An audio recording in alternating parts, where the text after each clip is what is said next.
자, 스마트팜이 뭐예요? 일단 스마트팜의 개념을 한번 얘기해 보세요.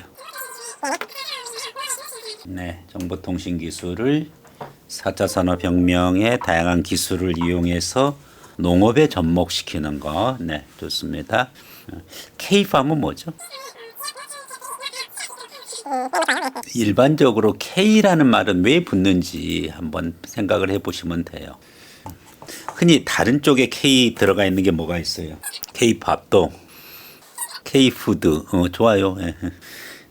이제 그런 개념의 K를 생각을 하고 접근을 하시면 돼요. 항상 쉽게 가야 됩니다. 자, 논제 분석 한번 해보겠습니다. 네.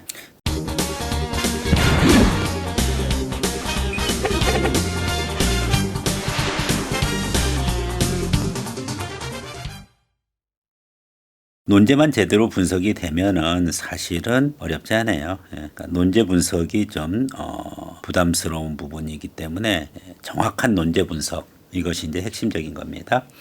자, 2021학년도 실전 기준으로 해서 대문제, 가장 예상 문제 큰 거 바로 스마트팜입니다. 그 다음에 6차 산업, 6차 산업을 제1우선으로 봐도 돼요. 그래서 이번 시험은 6차 산업이랑 스마트팜에 목숨 걸고 잘 정리해서 시험장에 꼭 임하셔야 되겠습니다.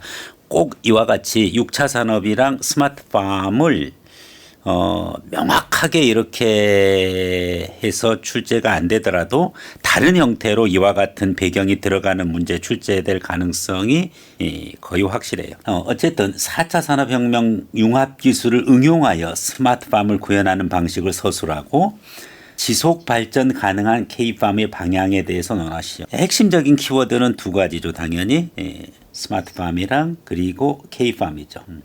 그래서 일단 이제 스마트팜의 정의 부분 것은 자, 다시 한번 명확하게 우리 학생이 얘기해 주세요. 스마트팜의 개념 학생이 알고 있는 대로 얘기해 보세요. 면접에서 나와도 충분히 답변할 수 있어야 되겠습니다. ICT, 인터넷 커뮤니케이션 테크놀로지, 인터넷 정보통신, ICT, 정보통신 관련한 기술을 4차 산업혁명의 다양한 기술들과 연합하여, 결합하여, 응용하여 다 좋아요. 어디에 적용한다? 농업에 적용하는 것을 우리는 스마트팜이라 그런다. 그럼 여기서 4차 산업혁명의 그와 같은 다양한 기술 어떤 것들이 있어요? 드론도 되고요. 또 온도, 습도 조절하는 그 기술을 얘기를 해줘야죠. 어떤 기술이에요? 4차 산업혁명 기술. 그렇죠. IoT 기술, 또 AI의 머신러닝이요. 머신러닝을 이용할 수도 있고 딥러닝을 이용할 수도 있고 아니면은 약 인공지능 단계에서의 기본적인 알고리즘을 인간이 넣는 방식도 관계없어요. 또 당연히 이 빅데이터 분석 들어가겠죠. 또 4차 산업은 너무 많죠. VR, AR, 그죠?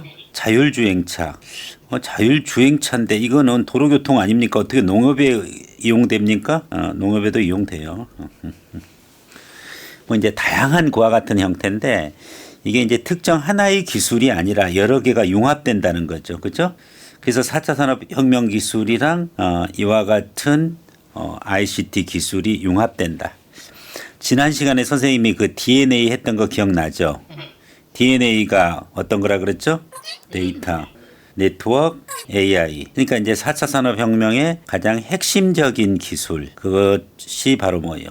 데이터 사이언스라 그랬죠? 그래서 데이터. 그 다음에 네트워크인데 네트워크는 주로 ICT, 즉 인터넷 커뮤니케이션 테크놀로지, 인터넷 통신 기술이니까 이게 네트워크이고, 그 다음에 AI. 그래서 결국은 DNA를 그렇게 강조했는데 그대로 여기에 또 드러나고 있어요. 그죠? 바로 데이터의 D, 이제 ICT의 네트워크이죠. 정보통신기술, 그 다음에 AI의 A. 좀 더 지난번에 이제 선생님이 얘기했던 거 기준으로는 뭐예요? 우리 한국판 뉴딜 정책 얘기하면서 디지털 뉴딜, 그 다음에 그린 뉴딜, 그리고 사회 안전망 구축 요 세 가지 기억나세요? 네, 거기서 디지털 뉴딜의 핵심이 뭐였어요? DNA였잖아요. 그럼 똑같아요 지금. 스마트팜에 구현하는 그 방식 자체가 바로 4차 산업혁명의 여러 기술인데 특히 빅데이터, 데이터 사이언스, 그 다음에 네트워크, 그리고 AI. 자, 명확하게 학생이 얘기를 잘해줬어요. 네, 스마트팜이란 바로 정보통신 기술을 4차 산업혁명 기술과 접목하여 이를 농업에 활용함으로써 농업 생산성을 획기적으로 신장시키는 그와 같은 새로운 방식의 농업을 우리는 스마트팜이라고 부릅니다. 다음 두 번째 K팜의 방향에 대해서 논하시오 그랬어요. 또 역시 마찬가지입니다. K팜의 학생이 알고 있는 K팜이란 무엇인지 얘기해 보세요. K팜의 핵심은 바로 뭐다? 한국식 농업. 그렇죠? 한국식 농업의 뭐다? 한국식 농업의 세계화죠. 맞죠? 네. 예. 그러니까 이 K라는 말이 붙으면은 즉 로컬이죠. 로컬에서 뭘로 나간다? 그렇죠. 글로벌로 나간다. 이제 이 개념이라고 보시면 돼요. 자, 우리는 이제 항상 한반도의 어떤 좁은 어떤 그 문화의 수용 국가, 지금까지 일반적으로 우리는 중국의 문화를 뭐 수입해왔고, 그리고 미국의 문화를 이제 수입했다라고 이렇게 이야기를 하는데, 문화 수용 국가에서 거꾸로 문화를 전달해주는 문화 송출 국가로 변화되어지는 그런 부분인데, 문화 송출 국가가 되어지는 그 과정에서 다시 이제 세계로 나갈 때 그때 우리가 K라는 말을 붙여요. 예를 들어서 K-팝이다. 팝은 원래 우리 것이 아니잖아요. 그죠? 서양 것을 받아가지고 우리 것으로 승화시켜서 다시 전 세계에 영향을 줄 때 우리는 그것을 K-팝이라고 이렇게 이름 붙습니다.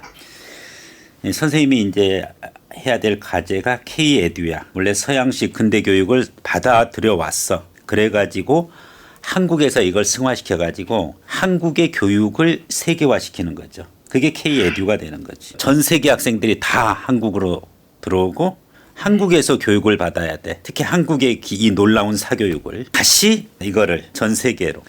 그러니까 가장 이제 K-팝의 이제 그 근본적인 것은 우리의 로컬을 무조건 글로벌한 것이 아니라 원래 글로벌한 요소를 우리가 받아가지고 중요한 게 뭐야?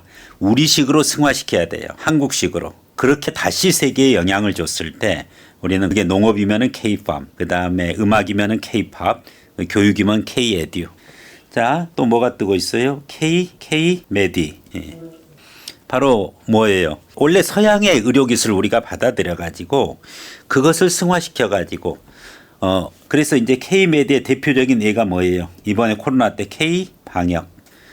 이건 뭐냐면은 한국에서의 그와 같은 의료 인프라를 기준으로 해서 한국식으로 방역을 해냈다는 거죠. 이것을 우리는 뭘 해야 된다? 세계화. 그때 K라는 말을 붙이는 거야. 그러니까 이제 K-팜이라는 그 개념도 뭐냐면은 물론 우리의 전통적 농법 있어요. 로컬한 거. 그렇지만은 해외로부터 받아들이는 그와 같은 기계화 농법들 있잖아요. 뭐 트랙터라든지 이런 거는 다 서양 거 받아들여 가지고서 했는데 그것을 우리 것으로 승화시켜 가지고서 다시 어디에 전 세계에 영향을 줄 때 첫 번째 문화 수용, 두 번째 문화 승화, 세 번째 문화 송출 이 세 가지 단계를 거치는 거야. 그래서 요게 첫 번째 문화 들어오는 거 수용, 두 번째 내부에서 뭐다? 문화 승화, 세 번째 문화 송출 이와 같은 과정을 거칠 때 우리는 K라는 명칭으로 해서 이야기할 때 팝, 바로 서양의 대중음악을 우리 것으로 승화해서 다시 전 세계에 미친 사례. K-에듀, K-메디. 꼭 우리가 우리 중심으로 K를 붙이는데 사실은 로컬이죠. 지역이죠. 그래서 전 세계적인 것을 받아들여 가지고 자기네 지역으로 승화시켜서 그것을 기준으로 다시 영향을 줄 때 문화죠. 지역 문화가 보편적 세계 문화를 받아들여서 자기 것으로 승화시켜서 다시 세계 문화에 영향을 주는 그와 같은 사례라고 보시면 되겠어요. 자, 다른 예가 어떤 것이 있나요? 꼭 K 말고 어떤 학생은 서양에 지금 불고 있는 요가 열풍 이렇게 얘기를 하는데 그거는 여기에 맞지 않아요. 요가는 원래 인도 거야, 이거는. 그러니까 인도의 전통적인 그와 같은 문화인데 그 자체를 그대로 서양에게 송출하기 때문에 서양 것을 받아서 승화시켜 가지고 다시 세계로 주는 것이 아니기 때문에 좀 성격이 다르죠. 사실은 이게 K라는 말이 별거 아니야. 대부분 우리가 다 붙일 수가 있어요. 자, 자동차, 반도체, 선박, 조선, 그렇죠. 철강. 다 이거 우리 거예요, 원래? 아니잖아요. 다 받아들인 거잖아. 서양 거 다 받아들여 가지고. 근데 봐봐요. 다 뭘로? 우리 것으로 승화시켜서 요새 현대차 잘 나가요. 반도체, 서양 거 받아들여 가지고, 하이닉스 SK 하이닉스, 삼성 잘 나가죠. 조선 이번에 중국 거 싹 우리가 다시 뺏어봤어요. 조선은 원래 우리가 배를 물론 그런 것도 있어. 그렇지만은 현대식 그와 같은 도크 방식의 선박 제조는 다 서양에서 정주영이가 다 배워가지고 온 거잖아. 그래서 그걸 우리 것으로 아주 독특한 방식으로 만들어가지고 세계를 장악할 때. 철강 마찬가지고 포스코. 자, 그래서 그런 것이 다 K예요, 사실은. 근데 우리가 예전에는 거기에다 K라는 말을 좀 붙일 겨를도 없었지. 워낙 빨리 경제 성장하느라고. 그래서 일단은 이제 K팜의 그 핵심적인 것은 바로 K팝이니 K에듀, K메디, K방역, K팜. 이렇게 했을 때 그 K라는 말을 붙일 때의 의미를 명확히 알고 있어야 돼요. 우선적으로 뭘 한다? 세계 이것을 한국식으로 승화시켜 가지고 한국에서 그와 같은 것이 검증된 것을 다시 전 세계에다가 송출할 때 그때 우리는 K라는 말을 붙입니다.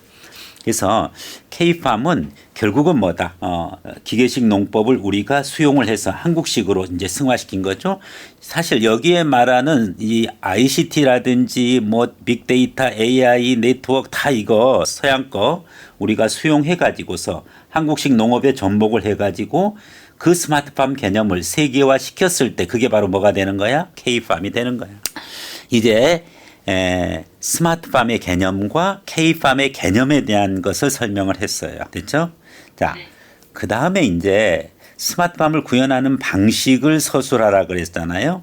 그러면은 우리 학생이 아까 얘기를 잘해줬어요. ICT, 정보통신과 4차 산업혁명의 다양한 기술을 융합해서 그것을 우리 농업에 적용하는 그와 같은 방식이 스마트팜이다 그랬어요. 그러면 어떻게 지금 여기에서 우리 학생이 언급했던 이와 같은 다양한 기술들을 ICT랑 결합을 하고 그 결합을 해서 농업에 적용하는 부분 것을 일단은 서술해야 돼요. 이거 브레인스토밍 해야 돼. 이게 전체 본문의 절반이야. 다음 지속 발전 가능한 K팜의 방향. 또 나왔잖아요. 뭐죠? 무슨 개념? 지속 발전 가능한. 우리가 지난 시간에 했었죠. 뭐다 이게? Sustainable Development. 지난번에 우리 저거 할 때 있잖아요. 이 한국판 뉴딜 정책 할 때 디지털 뉴딜 있고 그 그린 뉴딜 할 때 이 얘기 했었잖아요. 지속 발전 가능한 이제 그와 같은 K팜의 방향에 대해서 논하시오. 지난번 거 영상 전달해 줄 테니까 다시 한번 잘 보세요. 그래서 지속 발전 가능한 개념을 알아야 되고요. K팜의 방향에 대해서 어떻게 한국 농업을 세계화시키는지 그 방향을 얘기를 해야 돼요. 자, 우리가 한류라는 것으로 지난 10년, 20년 동안 정말 빅히트를 쳤죠. 여기서 K팝이니 K에듀, K메디 이런 것도 다 일종의 한류인데 예전에 이제 겨울 동화와 같은 드라마를 가지고서 했단 말이에요. 그 한류가 이제 동남아를 비롯해서 중국 전 세계에 영향을 미쳤던 부분이고 그 영향이 또 K팝에도 영향을 줬어요. 물론 이제 K팜에도 영향을 줄 건데 한류가 그렇게 번성하니까 중국에서는 혐한이라고 해서 한류를 오히려 혐오한다. 이제 이런 쪽에 어떤 반발 기류도 잡혔어요. 바람직한 한류를 지속 가능하고 즉 일시적인 유행으로 예전에 홍콩 영화가 엄청 인기 좋았는데 지속 가능하지 못했어. 그래서 금방 죽어버렸잖아요. 근데 그런 한류 이제 그와 같은 홍콩의 전철을 밟지 않기 위해서 한류가 지속 발전 가능한 방향으로 이렇게 우리가 문화 정책을 펼쳐야 되는 것이 예전의 과제였어요. 거꾸로 우리가 K팜에 한번 이것을 적용을 해보라는 거죠. 예. 지속 발전 가능한 K팜의 방향에 대해서.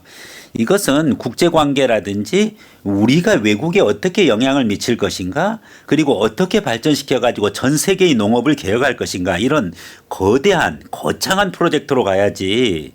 그렇게 해서 어떻게 그러면 세계에 영향을 줄 거고, 특히 우리가 중동 사막에 한국의 그와 같은 벼농사를 그런 이제 구체적인 사례들도 있잖아요. 특히 스마트팜으로 무장한 그러한 대한민국의 농업이 어떻게 전 세계에 영향을 줄 거고, 우리는 전 세계에 어떤 방향으로 K팜을 이렇게 조종을 해가야 되느냐, 이것에 대해서 논하라는 거잖아요. 자, 두 번째 부분 거에 대해서 또 브레인스토밍이 또 절반. 그래서 시간을 다시 주겠습니다. 지금 바로 브레인스토밍 해주세요.